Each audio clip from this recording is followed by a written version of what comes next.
name is Alyssa. And I'm Emily. And you're listening to Slash and Slay, a horror podcast.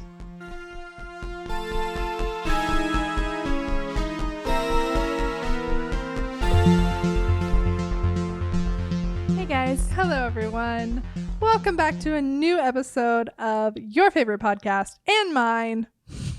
And mine, Slash and Slay. This is the only podcast I listen to, my own voice in my head. I'm actually really not in a podcast mood.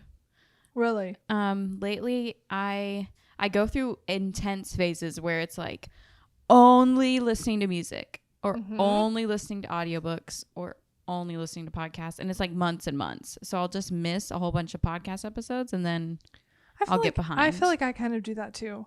Because I don't like audiobooks. They cringe me. Well, I guess because the ones I listen to, they cringe me out. Anyway. Yeah. Hardcore. Mm-hmm. And podcast-wise, I listen to like 3 podcasts. What or are 2. they? Ear Biscuits? Ear Biscuits. I listen to a writing podcast. Mm-hmm. I sometimes listen to, what's it called? Distractable? Markiplier? Doesn't even know. But that's it, pretty much. So if you're reaching out to us to listen to your podcast, we will. We will do it. We can and we will. We can and we will. Just know that it's taking a lot for us to do it because we actually don't even like podcasts. Listen to podcasts ourselves. Kidding. We're exposed. I do have some podcasts that I love. Like I'm a diehard fan. Mm-hmm. I do like podcasts. I'm just not in a podcast era right now. Yeah. I remember when you used to listen to, what was it called? Welcome to Night Vale? Welcome to Night Vale. Because you were like pushing, you're like, you should listen to this. And I was trying to listen to it and I just didn't get into it. Yeah. You have to get past the first season, I think. But now it's like, you would never catch it. It's like still going. Yeah. Every single week. Yeah. And they have like books and like they have like. I've read all the books. Oh, wow. You're really into it. We were supposed to go see them live. I had tickets for my birthday to go see Night Vale live, actually. Wow. And it was like one of the best gifts I've ever gotten. But then COVID. So I didn't get to see them. If we did a live show, what do you think we would do? I think we would both have extreme panic attacks and have to be wheeled off the stage. Too much anxiety. No. I don't think it'd be entertaining. We're performers. That's true. But you have to tell us what to do. Right.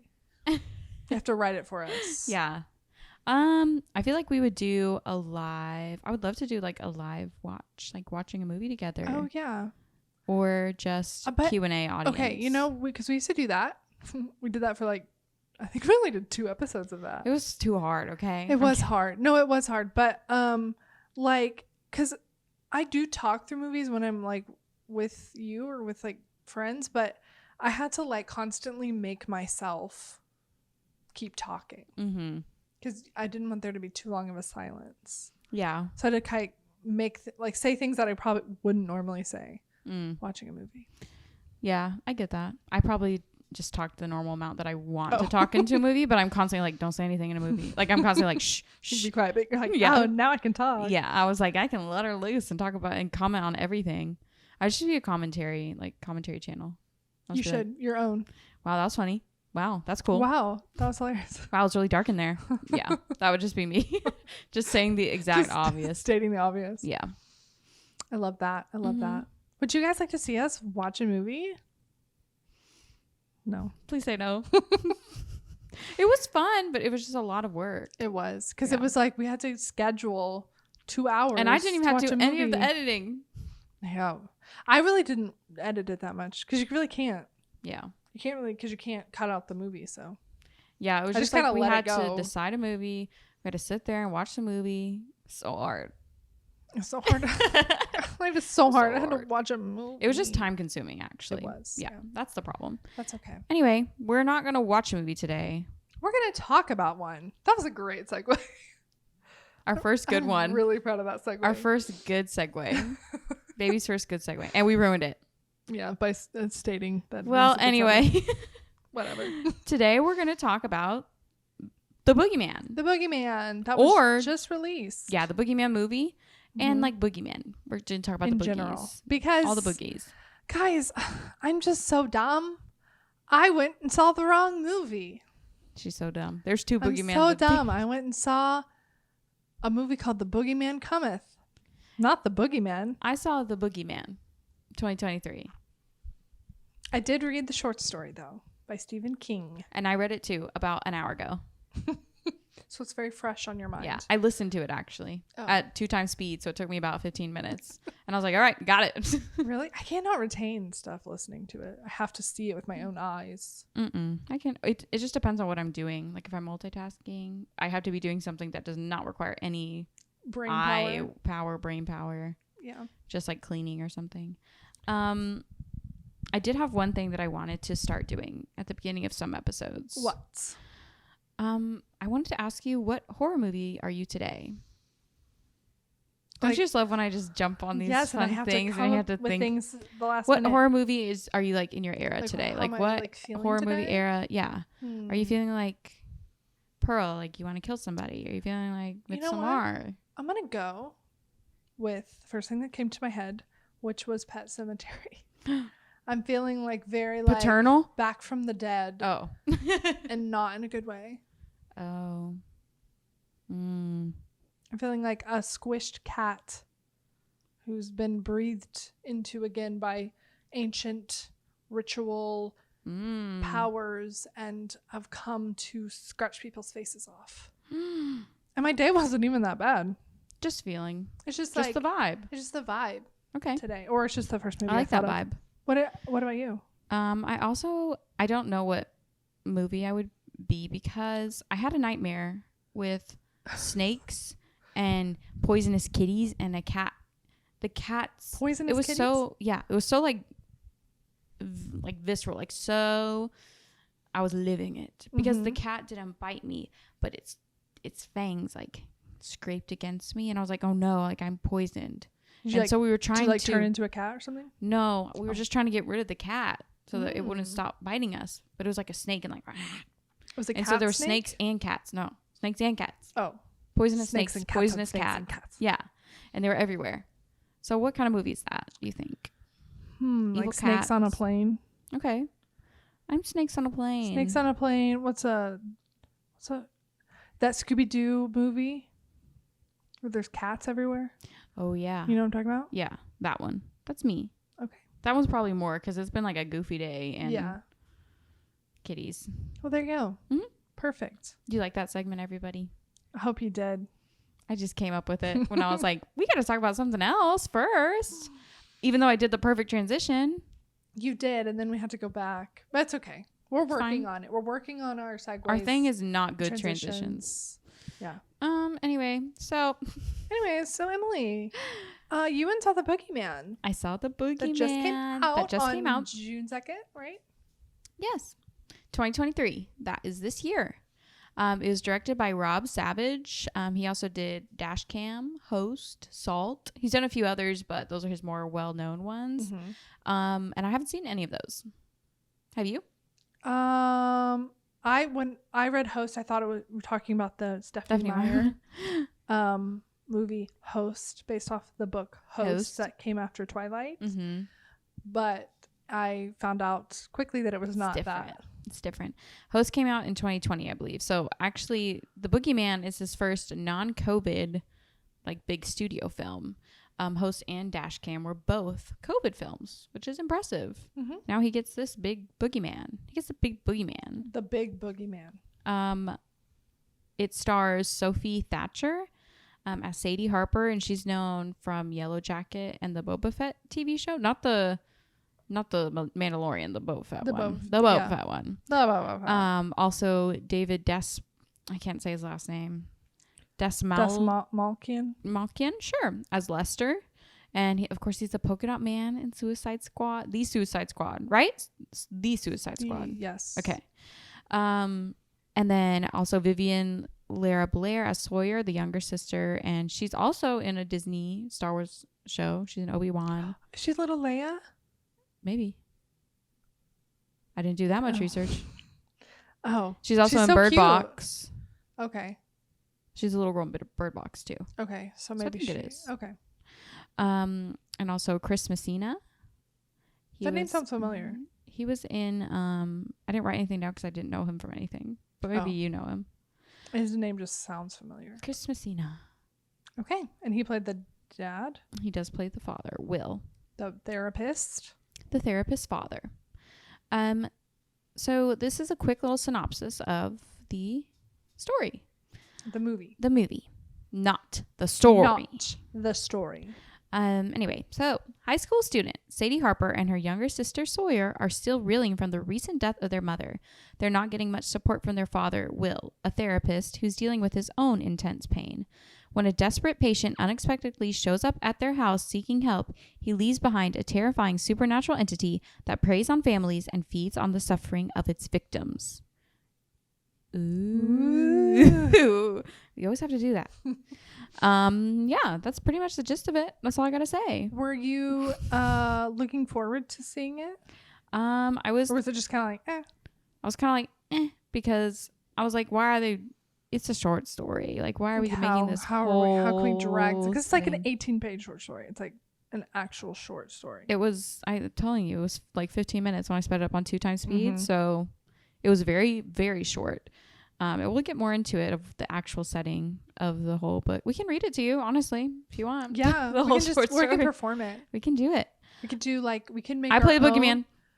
Okay. I call the Boogeyman. I call all the other characters. Every single one. No. No. I'll play all of them. Yeah, it's very short. So I was a little like, what are we gonna do here? And Stephen King gets, I don't know, he somehow gets too many adaptations and not enough good adaptations. Right. You know what I mean? Yeah.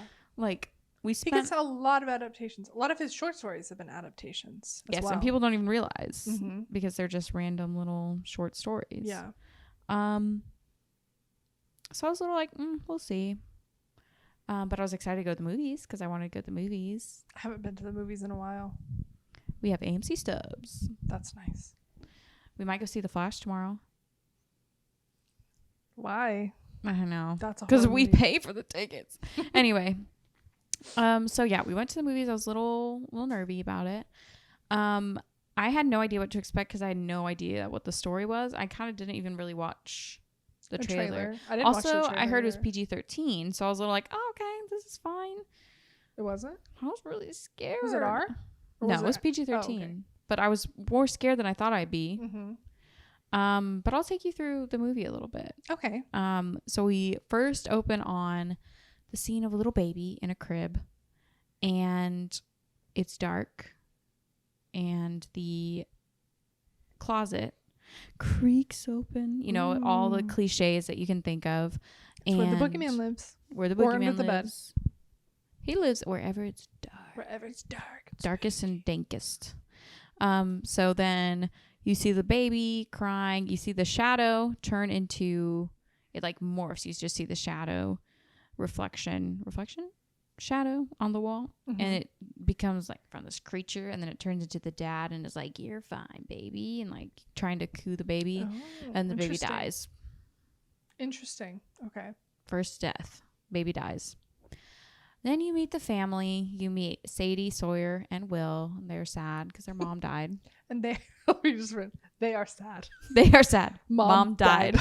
I'm just prompting myself, okay?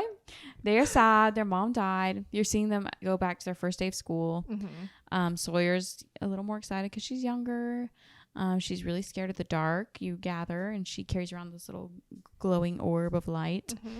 and to protect herself from the dark. Sadie's a teenager. Right. She what were the ages? I think she was 16, 16 17, and he was she was 8? I think she was 8 or 9, yeah. And she was wearing her mom's dress because she was sad. She missed her. Went back to school, and she is continually wanting to talk about what happened with her dad, and he just keeps shutting it down. He can't deal with it right now. So she goes to school, and we meet her friends that become more characters later on.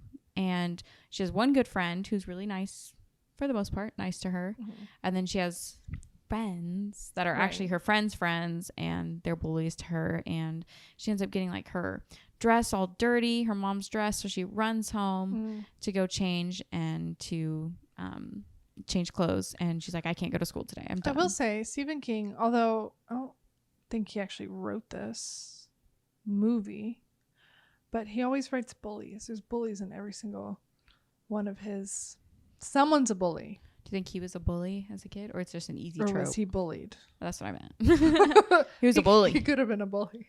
Maybe that's No, awful. I think he was. I mean, maybe it's just I was about easy to bully him. put. You're gonna spark his next novel. Okay, cut that. I think he was bullied. Yeah, I think it's also easy to be like, this is horrifying that children can do that to, you know, all part of the each horror. But yeah, maybe he has experience. And these were subtle bullies because like we're your friends, but then they're not actually your friends. The toxic friendships that are very much alive today. Why'd you look at me like? No, not Here you. you go. Never. You've never been toxic to me once. Thank you. Then she goes home, and her dad is a practicing therapist, but he does it at home at his home office. So she comes home, he doesn't see, and she goes upstairs, and then this mysterious figure comes, and you're like, what's going on? Comes like to the door. Yeah, and just walks into his office, and you're like, who's that?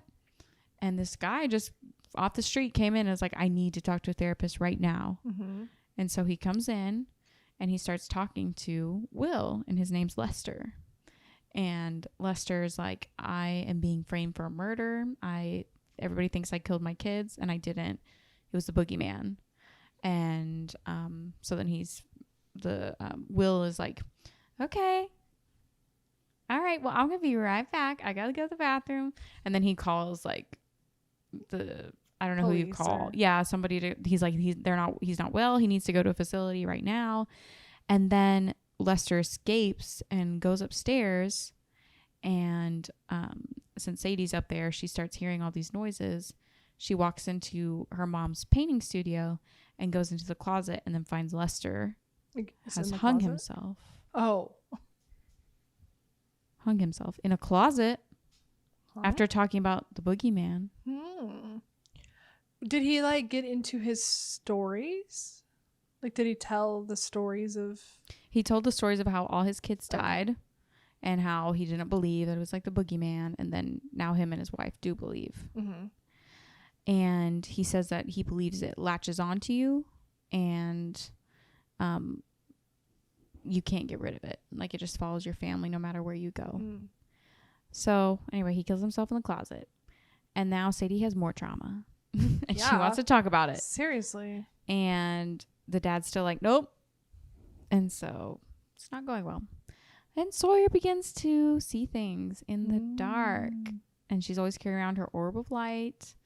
And she had a spooky encounter with some sort of creature, went into Sadie's room, and Sadie's like, okay, come on, you know. I will say that it takes a long time for everybody to be like, there's a boogeyman. To believe. Yeah. Which happens. Sometimes, it's like, I know. Sometimes you just want people to suspend their disbelief. Yeah. Just to get to the point. Yes. Because obviously you as the audience know that it's real. So you're just having to watch other people try to get there. Yeah. Sadie's also like messing with some dark arts. She's trying to communicate with her mom in the spirit world. So you're seeing always that. And with so it's a stuff little like spooky. That. Yeah. We saw The Exorcist and we know how that goes. Don't do that. Don't even Miss touch Reagan. a Ouija board, Miss Reagan. And Sawyer also is like Sadie's first encounter with the boogeyman, which she doesn't believe, is Sadie's like has a wiggly tooth and she ties it to the string, and then she like ties it around a doorknob, you know, like your mom always threatened to do as a kid.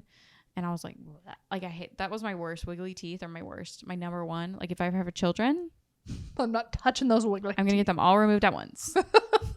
Take them to the doctor. You can eat Get pea them soup. all out. Pea soup like The Exorcist for the rest of your life.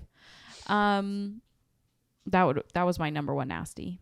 Anyway, so Boogeyman closes the door. Oh, yanked your but teeth out? yeah, Sadie's like, what happened? It was How'd actually the like super door helpful of him happen?" though. Yeah, it was. It sure was. Thank sure you, Boogeyman. So that part was really gross for me, but it was fine. It was some sister bonding time.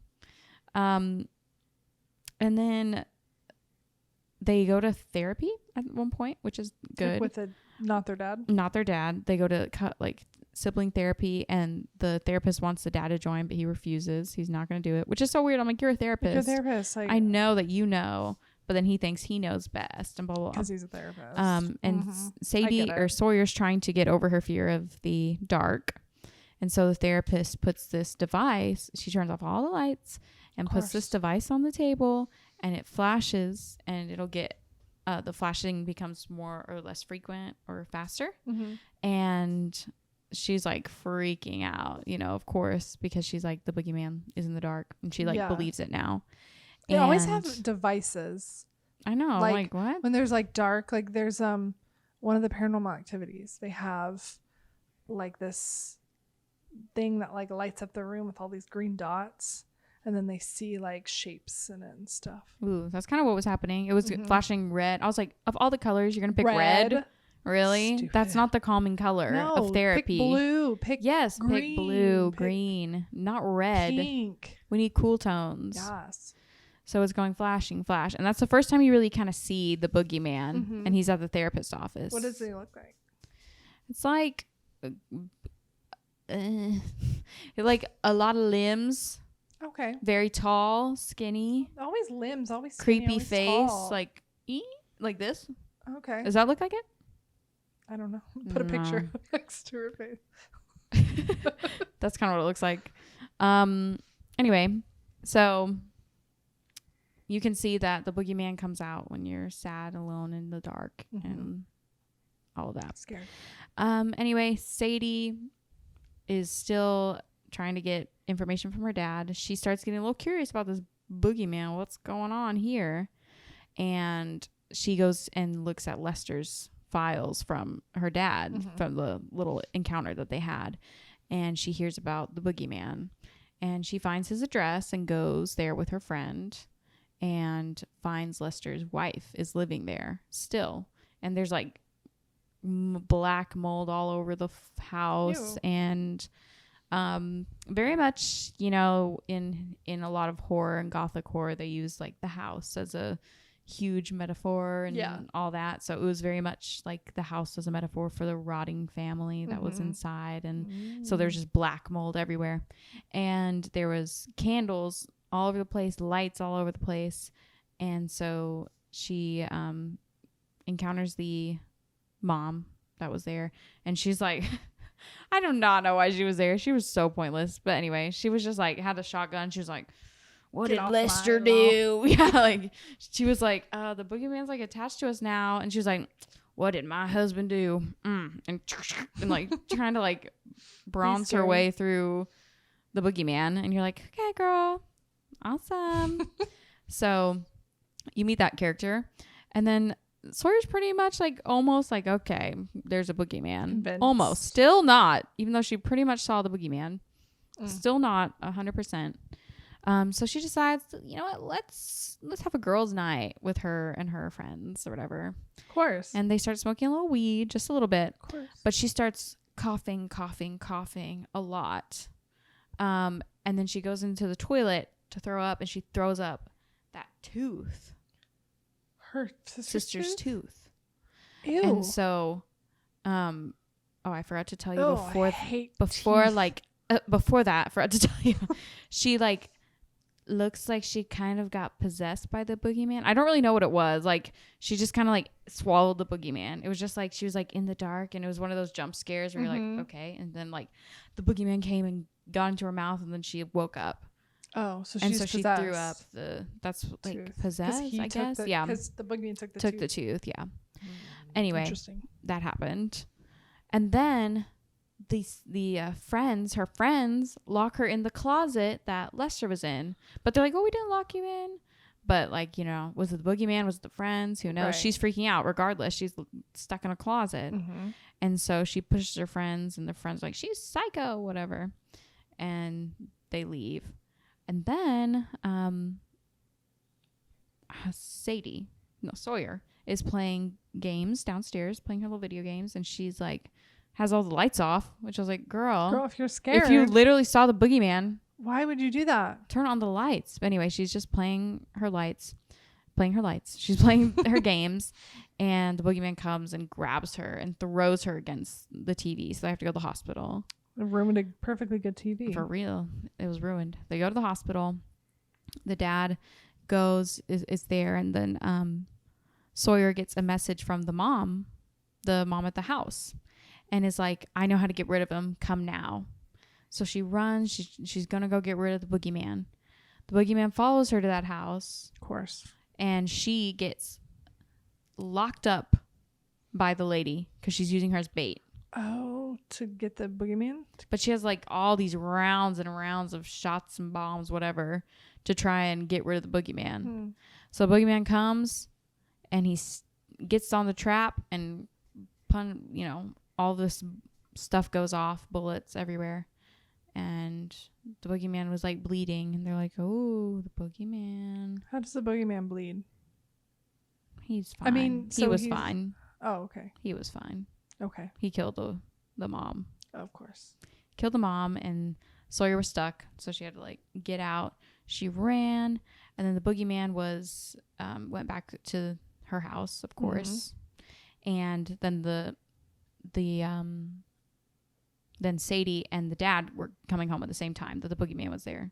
So she was like, oh no. And so she's running to get to her house. The boogeyman had dragged the dad downstairs and had him like strung up. Dang. And then Sawyer had Christmas lights on like around her whole body and was like walking around. And she was like, don't go down there. So they go down there. They had the final fight. They realized that fire will destroy the boogeyman because light will destroy darkness. So they catch him on fire. After a really gnarly foot break. Ooh, it was rough. The dad's foot. Yeah. Ooh, it was rough. It's like the Quiet Place when she steps on the nail. Yes. Yeah. Or when he steps on the bear trap in the second one. Yeah, that one was rough. Very bad. Very bad. So that happened, and all the mom's stuff got burned because the dad was like, I'm getting rid of all the stuff earlier on and put it all down the basement. And so the daughter was like sad, but she was like, it's okay. Like, she's still with me and all that stuff. Fire's cleansing. So fires engulfs their house and the boogeyman's gone, whatever. Then they go to the cuts and they're in therapy, and all three of them are in therapy. Oh, good for the dad. Yeah, all three of them are in therapy. He's also in physical therapy because his foot broke. For real nasty. They leave the therapist's office, but then the therapist is like, oh, hey, Sadie, come back in here. And so she goes back in, and there's a door open. The closet is open, and there's no therapist in there. So she walks up to the closet, closes the door, and then the movie's over.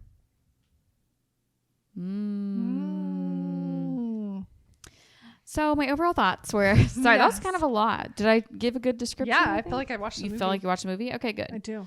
That's pretty much it. Just a lot of jump scares, a lot of tension, a lot of darkness, which are not my favorite kind of horror. Yeah. But I think this is one of my more enjoyable modern stereotypical dark horrors, I would say.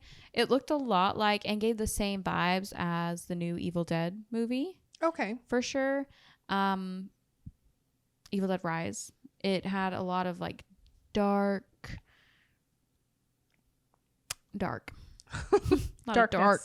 Darkness, gritty, dark cinematography, which is interesting because they live in like a nice clean house, but it's still like gritty and dark. Yeah. Of course, with the boogeyman, the lighting's gonna be dark. You have to have it really dark, but I think they did it very well for it to look so. It wasn't like so dark that you couldn't see. Was it? Or I was just like this. It? Oh, you couldn't because your eyes are closed. Yeah, I couldn't because my eyes are closed. Yeah. So did you really see the movie, Emily? Because your eyes are closed. No, there were a few times where I was like, but it was still like scary because you could like just like barely see the boogeyman. You're like, oh yeah, he's there. It was like kind of scary. So I think they did it in a really good way. Did it have good sound design? Because like to me, a lot of the scariest parts of scary movies is the sound. Yeah, I always have Alyssa and I always do this. That there's a jump scare coming, I shut my ears because it's always, I know it's gonna be loud. Yes, and that's what gets me more than the actual seeing it. That's why I'm like, that's the whole movie. So I did not Close your eyes. take it in at all.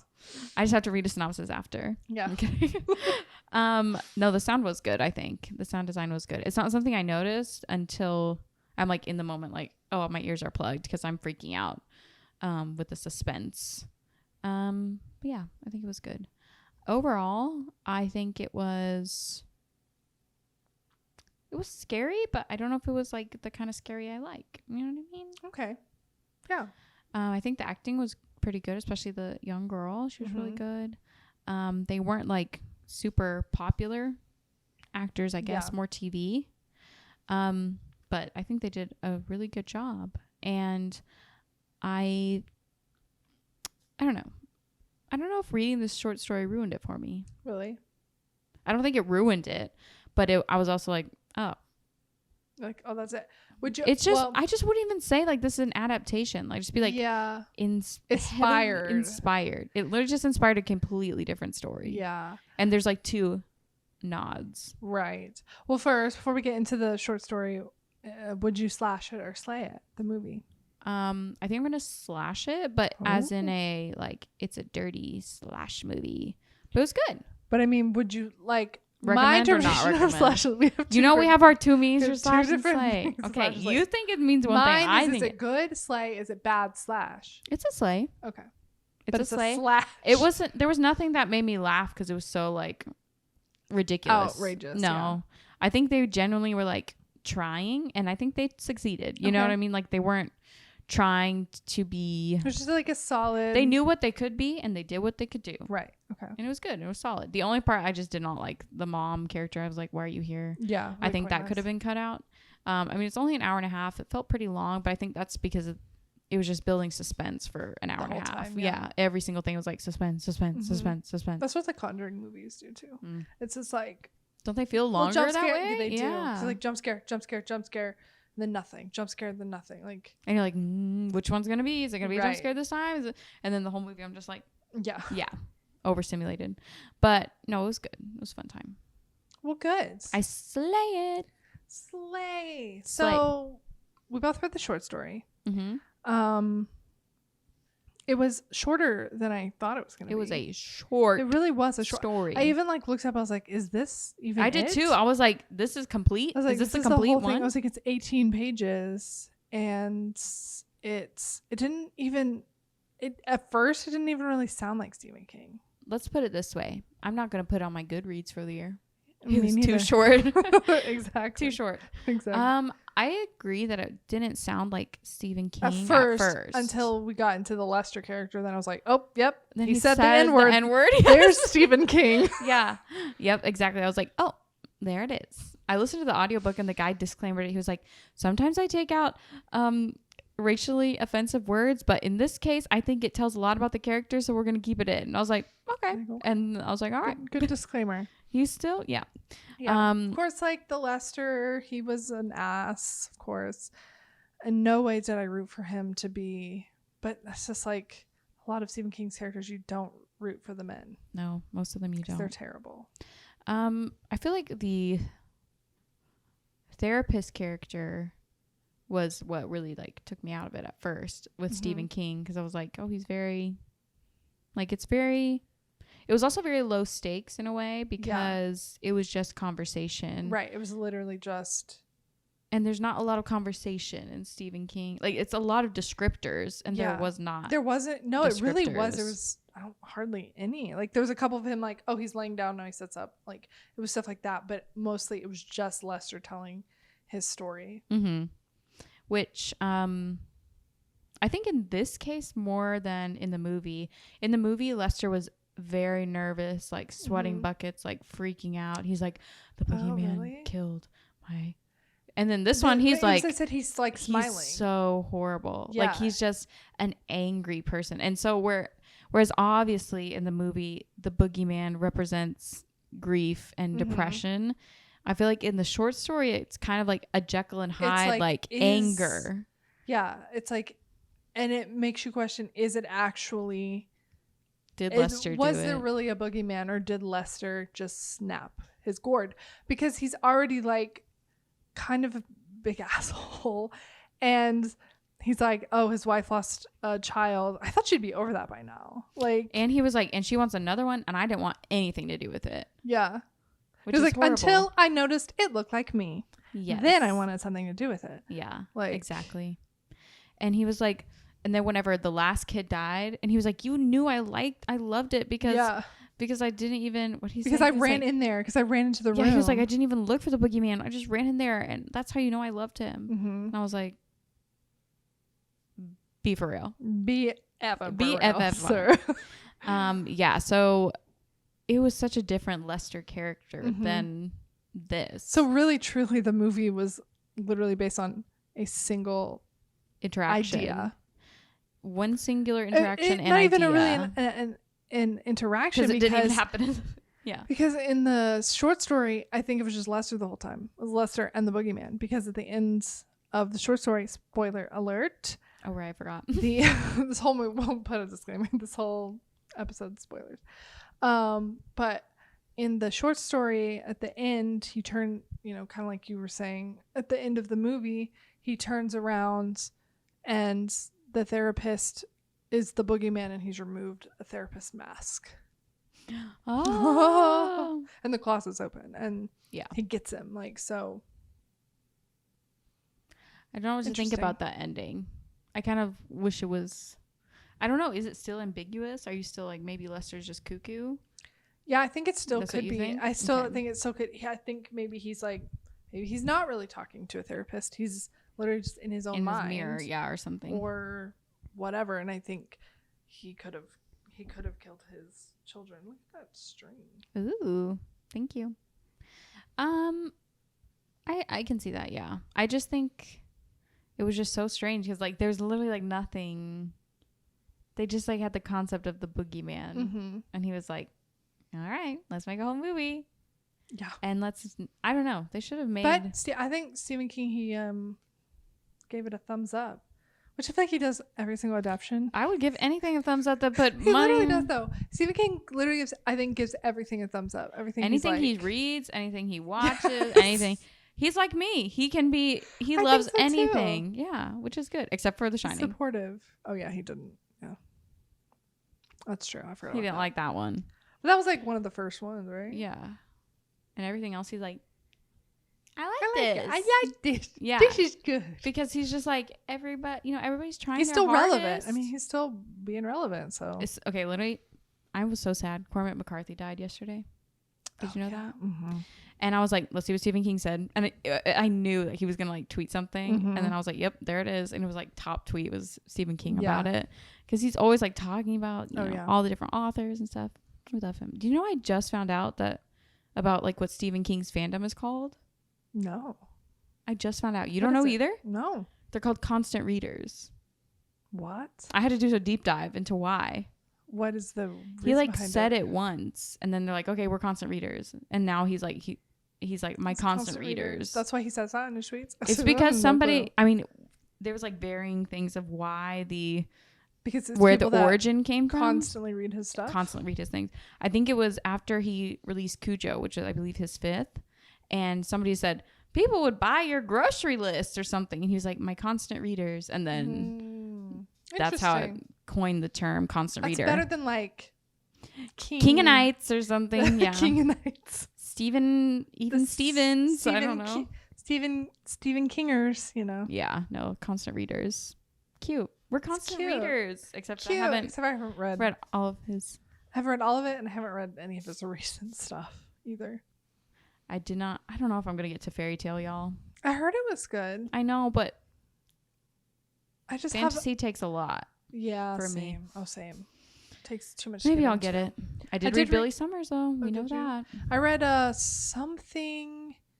What's it called? Oh shoot, Black something. He wrote it with Peter Straub. Mm-hmm. And it was like fantasy. It was like a jump between fantasy worlds, and actually it was good. I enjoyed that. Maybe I shall read that. I just downloaded the Gunslinger. If I can remember what it's called. But that's going to take forever. Oh yeah, the whole Dark Tower trilogy. Or what? It's not a trilogy. There's like 8. 8 books. Yeah. So many. Tried to make a movie of that too. Didn't do well. Did they? Who was in that movie? Matthew McConaughey. Oh yeah. I remember that. I remember now. I remember.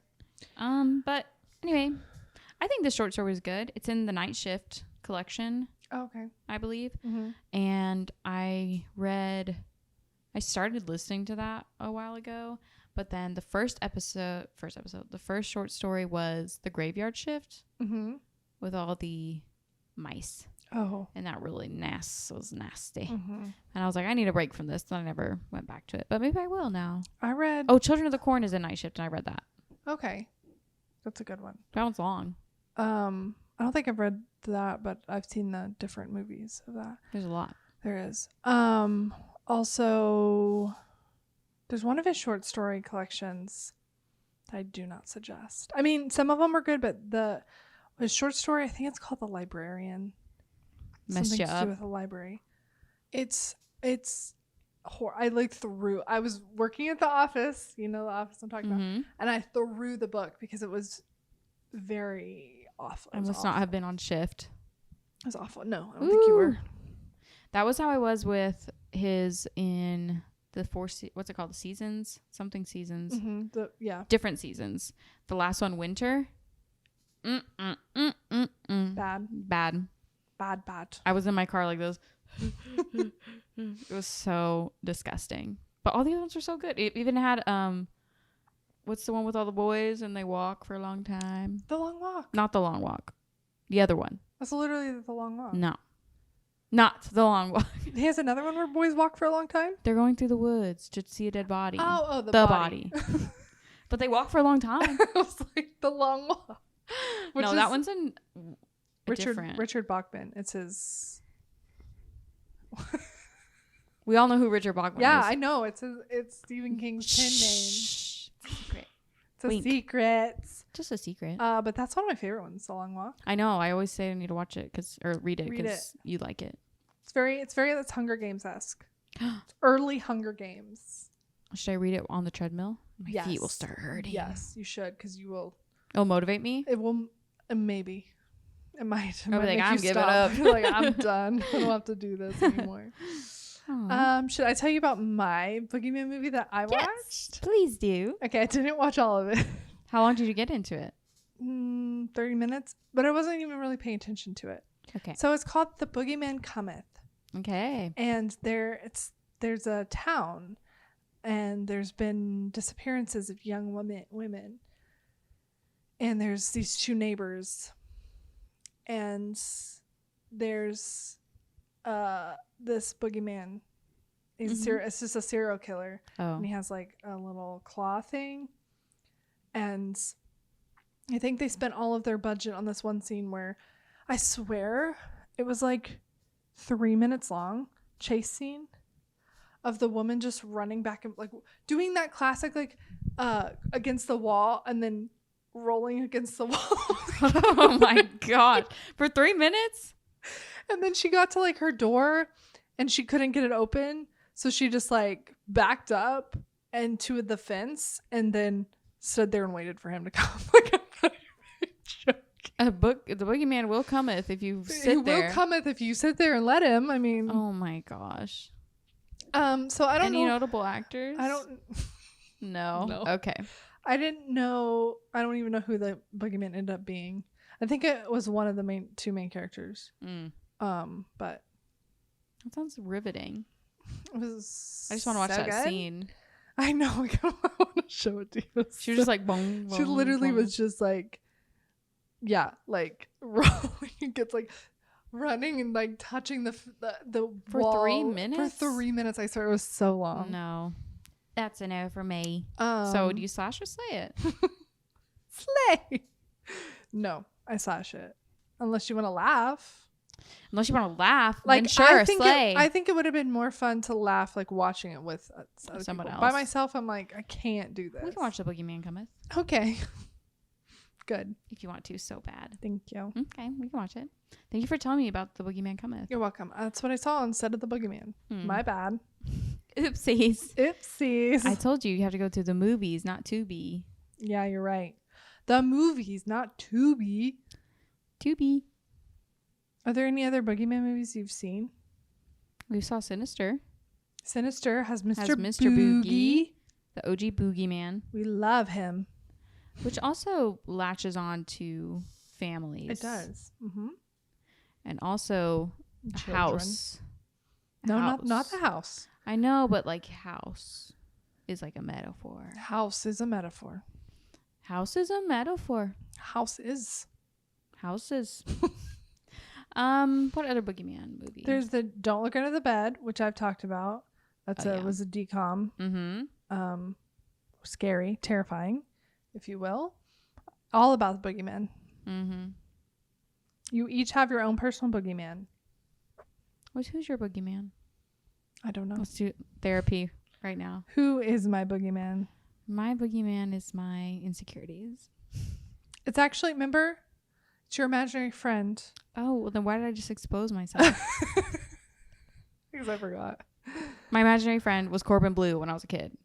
So, and you grew up and Corbin Blue is no longer your imaginary friend. So your imaginary friend is Corbin Blue. He's been real quiet. Has become a boogeyman. Corbin Blue's a boogeyman now? Mm-hmm.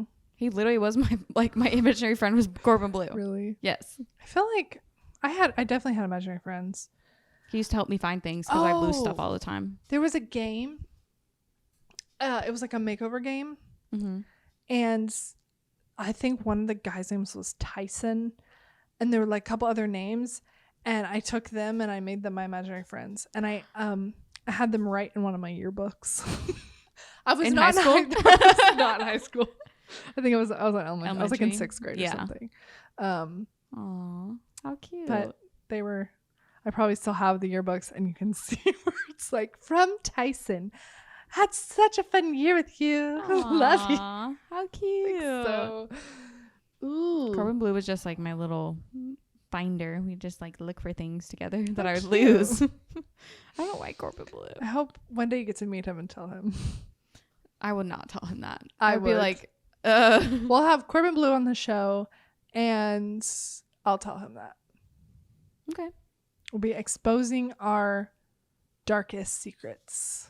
So weird. Why wouldn't I have like a girl imaginary friend? Like, why would it have to be Corbin Blue? I don't know. I was just like, he's cool. He's cool, man. Guy. He's a cool guy.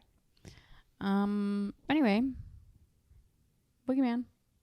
Boogeyman, go see it. What's your favorite Boogeyman movie, everybody? Yeah, I thought you were asking me. I was like, the Sinister. That's what I'd go with, because that's the only one I've really seen. I guess I have to go with the Boogeyman, because it's the only one I've really seen besides Sinister. You didn't like Sinister? I did like Sinister, but I like this Boogeyman Better. Mm-hmm. Good. Anyways, moving on. I had an idea. What's your idea? And you can tell me if you hate it or not. Okay. What's your idea? I thought, so a couple weeks ago, we did AI script generator, and we performed a little script. And I thought we could ask AI to write us a Stephen King script and perform it. Hopefully it doesn't say any N-words in it. I will not be saying those. I will not be saying those either. Okay, let's do it. Okay. Pause while we type. All right, I'll be James. I'll be Sarah. This is called The Lost Road. The Lost Road. By Stephen King's AI. James is a middle-aged man with a rugged appearance, haunted by his past. Sarah is a young woman with a determined spirit searching for answers. Enter James' living room, night. The room is dimly lit with books scattered everywhere. James, wearing a worn-out sweater, sits on an old armchair, staring blankly at the flickering TV screen. The sound of rain tapping against the window adds to the gloomy atmosphere. I have to pause. Is this... What's his face from Sinister? Sinister? That's what I was thinking too. That sweater. That sweater. The doorbell rings, startling James. He reluctantly rises and opens the door to find Sarah, drenched from head to toe, standing on his porch. Sarah, what are you doing here? I need your help, James. It's about the old road.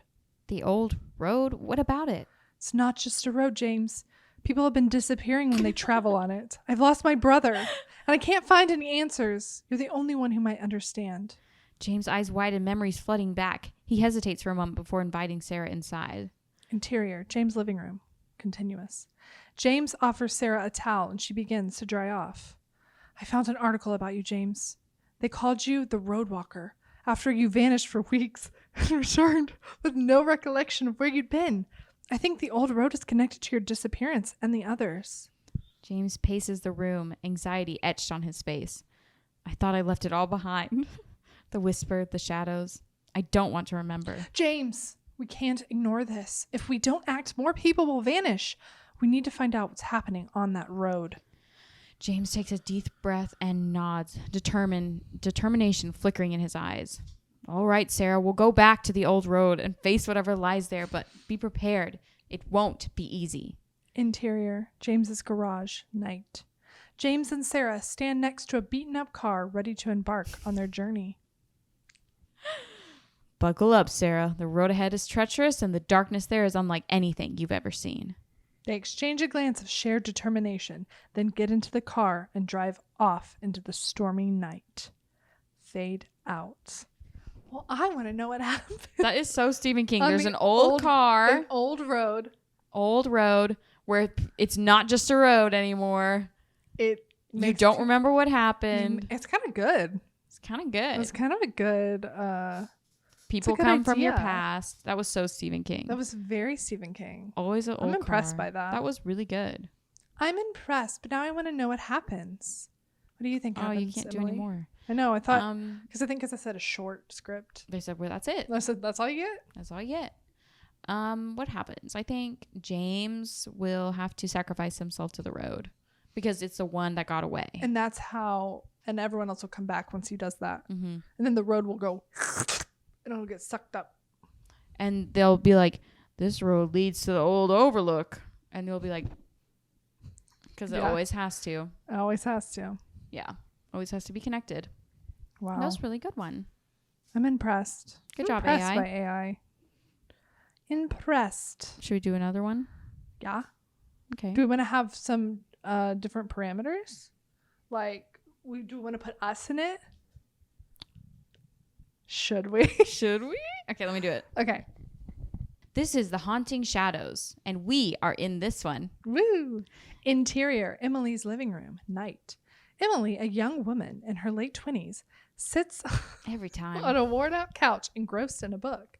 Alyssa, her best friend, bursts through the front door, visibly shaken.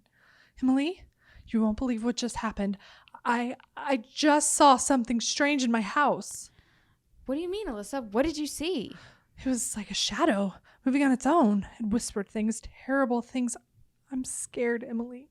Okay, Alyssa, take a deep breath. We'll figure this out together. Let's go to your house and see what's really going on. Interior, Alyssa's living room, night.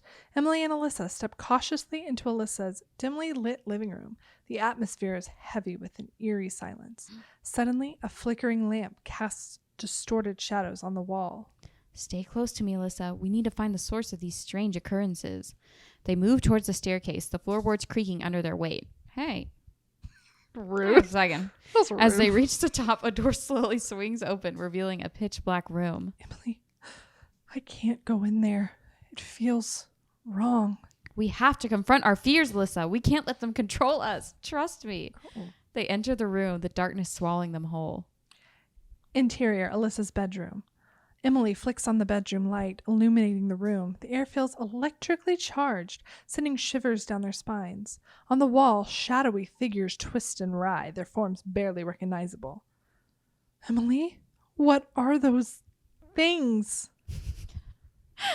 They're manifestations of fear, Alyssa. We have to confront them head on. Emily takes a step forward, holding out her hand. The shadowy figures react, their movements becoming more frenzied and chaotic. We won't let them control us. We won't be victims. With each step Emily takes, the shadow retreats, shrinking back into the corners of the room. Alyssa follows Emily's lead, slowly gaining confidence. You have no power over us. Leave this place and never return. The shadows, weakened by Emily and Alyssa's resolve, dissipate entirely, leaving the room bathed in light. Emily, you did it! The shadows are gone! We did it, Alyssa. Together, we overcame our fears. They embrace their friendship stronger than ever. Fade out. That's also so Stephen King. Where friendship love and friendship is what will got get us rid of through. the darkness. You know what else he thinks? Why am I so like, it's fine. Let's get rid of it. Like, I'm not scared at all. No. Yeah. You're like, you can't go in there. You did it, Emily. I'm proud of you. I did it. She's reading a book. You were scared and you did It's it. always a woman, and I was surprised it was like a woman in her late 20s. Her breasts were Her breasts were perky and pointed in 3 different directions. Exactly. That would have been more accurate. AI. Right. Aw, that was fun. I really liked that first one though. Yeah, me too. I think it was pretty good. James and Sarah. Pretty good. James and Sarah. That was a fun segment. We should make a short film based on one of these. Okay. Let's do it right now. Okay. Right now. Bye, guys. That's all I have to say about Boogeyman. Me too. I'm done talking about this. I hate boogies. The boogies. The boogeyman. Have you ever had a boogeyman in your house? I don't think so. Mine was the Kraken. I was scared of the Kraken. Oh yeah, you told me that. Mm-hmm. He was under my bed. I was scared of. I did have a moment like where I was scared of something under my bed. Like I did have one. Everybody has to have one. That. I just once, and it didn't last very long, like the phase, but it was there. It was there for a second, and I thought something was gonna grab my foot. Well, we hope there's no boogeyman hiding in your closet or under your bed. Yeah. We hope you saw the boogeyman. And Alyssa, I think you should go see it just for fun. I will still go see it. Yeah. So we can add it to our end of year wrap up as well. Still see it. Or I have wait for it to come out. I have a lot of movies I gotta see. They'll come out soon. Don't you worry. I'm not. Yeah. I hope y'all had a good time watching this week's episode. And I hope that you have a good time in your life. Thank you. Thank you so much. Thank you. Don't forget to follow us on Instagram at slashandslaypod. Or Twitter and TikTok. And that's it. At Slash&Slay-Pod. And YouTube. And YouTube at Slash&Slay-Pod. But if you're on YouTube, you should subscribe right now. And you should like. And you should comment. Your thoughts on the Boogeyman. Your thoughts on Boogeyman in general. Your thoughts on Stephen King. Tell us everything that you've ever thought in your life. Yeah. All your opinions, every thought. Yes. Please. Yeah. We love you guys. Love you. Bye.